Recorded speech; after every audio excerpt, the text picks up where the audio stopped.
बोल पंच परमेष्टमी भगवान की, उन देवादेव श्री आदिनाथ भगवान की, चिंतामणि पार्श्वनाथ भगवान की, भगवान महावीर स्वामी की, आचार्य श्री आदि सागर महावीर की, विमल सागर आचार्य गुरुवर सरमती सागर जी गुरु महाराज की,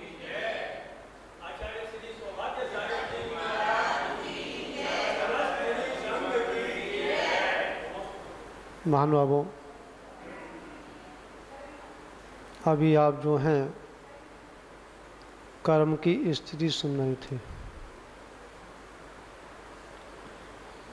कर्म बनता बहुत सहजता से है,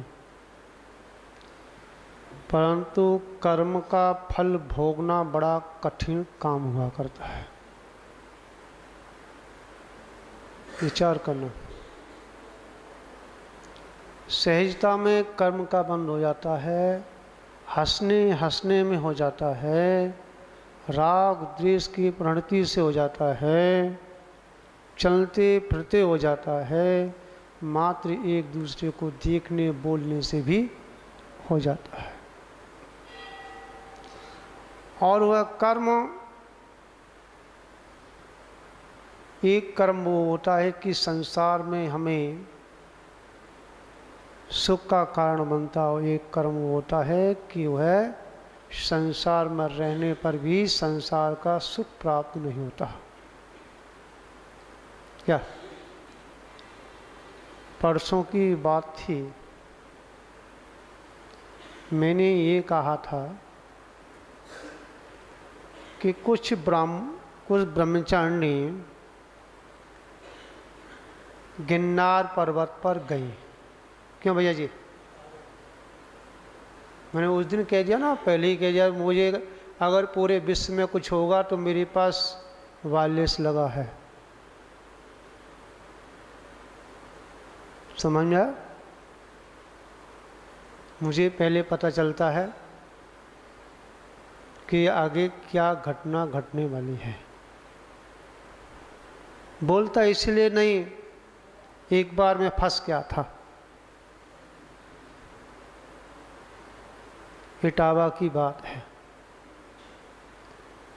उस समय चतुर्मास चल रहा था प्रधान जी, और नस्या जी एक वहाँ पासी में हैं, वहाँ अपन जो है कुछ दिन के लिए प्रवास के लिए गए थे चतुर्मास में।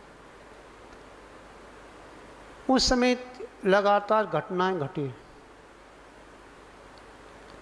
जो सिंधिया है नेता, उसकी मृत्यु हुई। उसी समय माधवराज सिंधिया, और कोई भी हो, मैं तो यही।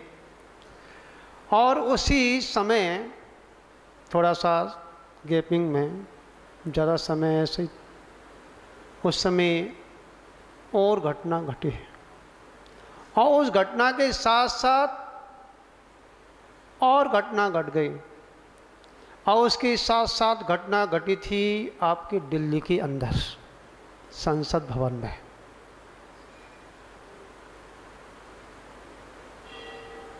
वो बात मैंने माइक से बोल दिया। राम जी, जब घटना पे घटना हो रही है, उनको बोल रहे हैं, तो क्या हुआ? मीडिया आ गई कि महाराज जी आपको कैसे पता चला सभी का? है? और वैसे तो वहाँ कमरे में ही चर्चा चलती थी, परंतु जब पूरी हमारी दिल्ली के ऊपर जब आपदा आई, तो हमने मंच से कह दिया, अगर बचाना है तो बचा लो, आज कत्ल की रात है। दीपक भैया, मीडिया आ गई कि आपको कैसे पता है कि आतंकवादी संसद में प्रवेश करेंगे? हमने ये भी कह दिया, बचाना है तो बचा लो, आज जो है अभी तुरंत जो है नमोकार मंत्र का पाठ कीजिए, जिससे होनी है वो टल जाए। तो मीडिया ने कहा कि आप मंत्रों के द्वारा कि टाल सकते हो, तो हमें टाल तो नहीं सकते हैं, परंतु हम जो अपनी भावना से उसे जोड़ सकते हैं, तो वह अगर टलनी होगी टल जाएगी, नहीं टलनी होगी तो उसे हम बचा नहीं सकते हैं। ऐसा ही हुआ, समझा। नमोकार मंत्र का पाठ हुआ और इसके कारण क्या हुआ कि संसद भवन में आतंकवादी घुसे, समझ में आया, परंतु वह वहाँ पे उनका जिस कार्य के लिए आए थे वह कार्य कर नहीं पाए। आपको याद है कि नहीं? हाँ, आज भी हाँ, अगर वहाँ के पेपर को उठा के दे दिया देखिए उस तारीख का, तो आपको न्यूज़ मिल जाएगी। क्या कहने का तात्पर्य यह है कि परसों जो प्रवचन में बात आई थी कि 3 ब्रह्मचारिणी और वहाँ गिरनार पर्वत पर गई हैं और उस पंडित ने कहा क्या, गाली दे करके अभद्रता के बोल से कि जैसे पहले कर चुके हैं वैसे तुम्हारे साथ में करें क्या, और डंडा उठा करके चिमटा लेकर के वो पीछे परकम्मा भी नगने थी। ख्याल में था क्या कि हमारे जैनी तो कुछ नहीं कर पाएंगे, मुझे पता है कि वो मोह की नींद में सो रहे हैं, अहंकार के चक्कर में फंसे हैं, वो नहीं जाग सकते। उनकी जूम पे कुछ भी कान में कितना भी चिल्ला उन्हें फर्क नहीं पड़ने वाला। परंतु ध्यान रखना, हम त्यागी वृत्तियों के माँ बाप नहीं होते हैं। कौन नहीं होते? हमारे त्यागी वृत्तियों के माँ बाप नहीं होते, पर उनकी सुरक्षा माँ बाप से ज़्यादा होती है। समझ में आ रही है भैया जी? मैंने कहा था अगर ऐसा ही हुआ तो प्रकृति बदलाव ले रही है। अगर हमारे तीर्थों पर और हमारे चलते फिरते तीर्थंकरों के ऊपर, आज का तीर्थंकर ही तो कहते हैं, ये हमारी बहुत भूल है, ध्यान रखना। मैं तो कहता हूँ जो उपाधि आप देते ना तीर्थंकरों के, ये वो है, ये साधु को गिराने का कारण है, पतन का कारण है। समाधि नहीं होगी। आदि व्याधि उपाधि ये सब जो हैं क्या है, ये सब साधु के पतन के कारण हैं। हम बड़े खुश होते हैं, तालियां बजाते हैं। योगेश जी, हाँ, हम तुलना करते हैं।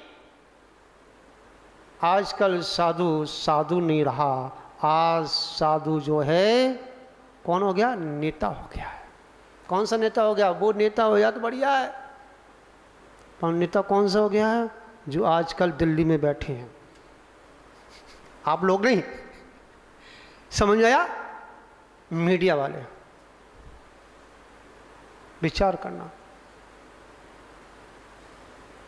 मैंने कहा कि अगर ऐसा ही उपद्रव होता रहा तीर्थों पर, साधुओं के ऊपर, धर्म के ऊपर, तो प्रकृति ऐसा रूप धारण करेगी तो उसे झेल नहीं पाएंगे। क्या हुआ है कल? कल क्या हुआ है? बादल फट गया। कहाँ फटा है? नेमिनाथ भगवान के टोंक पे ऊपर। समझ में आया? और क्या हुआ? जो उन्होंने अपने मंदिर बना रखे थे, जिन्होंने अपनी गुफाओं में अपने स्थान बना रखे थे, जहां उन्होंने क्या व्यवस्थाएं बना के रखी थी खाने पीने की, सब ध्वस्त हो गया है। विचार करना। क्योंकि प्रकृति से, धर्म से खिलवाड़ करना, आया उनको चैलेंज देना। समझा? चैलेंज दिया था 12 योजन की क्या द्वारका भस्म हो गई थी। प्रधान जी, हाँ, इसीलिए हमें धर्म को धर्म रहने दो, धर्म को अधर्म की ओर मत ले जाओ, कसाओं का पुट मत लगाओ। आपने देखा होगा 20 नगरियां हैं विदेश क्षेत्र में, 20 तीर्थंकर हैं। क्या एक दूसरे की ध्वजा देखते हैं क्या?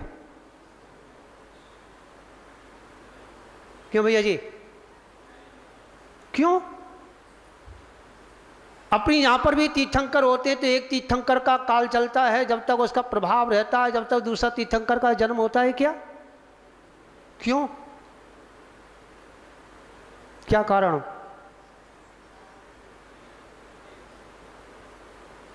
समझ में आ रहा नहीं आ रहा? क्यों? कि एक दूसरे की विभूति को सामने आमने नहीं होनी चाहिए।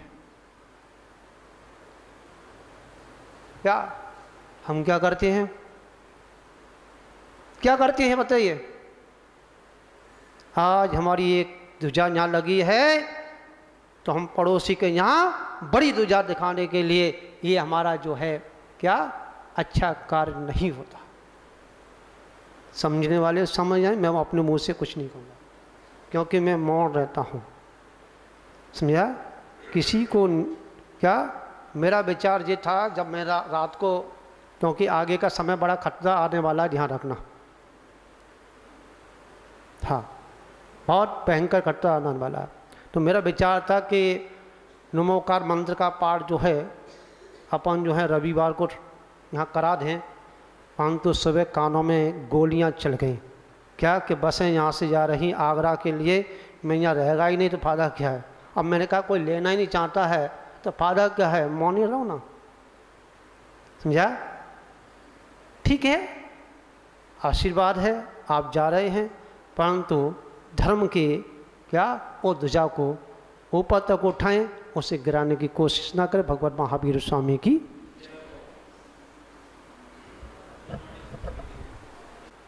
समझने वाले समझ जाए, मैं अपने मुंह से कुछ नहीं कहूँगा क्योंकि मैं मौन रहता हूँ। समझा? किसी को क्या, मेरा विचार ये था जब मेरा रात को, क्योंकि आगे का समय बड़ा खतरा आने वाला है, ध्यान रखना। हाँ, बहुत भयंकर खतरा आने वाला है। तो मेरा विचार था कि नमोकार मंत्र का पाठ जो है अपन जो है रविवार को यहाँ करा दें, परंतु सुबह कानों में गोलियाँ चल गई। क्या कि बसें यहाँ से जा रही आगरा के लिए, मैं यहाँ रहेगा ही नहीं तो फायदा क्या है? अब मैंने कहा कोई लेना ही नहीं चाहता है तो फायदा क्या है, मौन ही रहो ना। समझा? ठीक है, आशीर्वाद है, आप जा रहे हैं, परंतु धर्म के क्या वो ध्वजा को ऊपर तक उठाएं, उसे गिराने की कोशिश ना करें। भगवान महावीर स्वामी की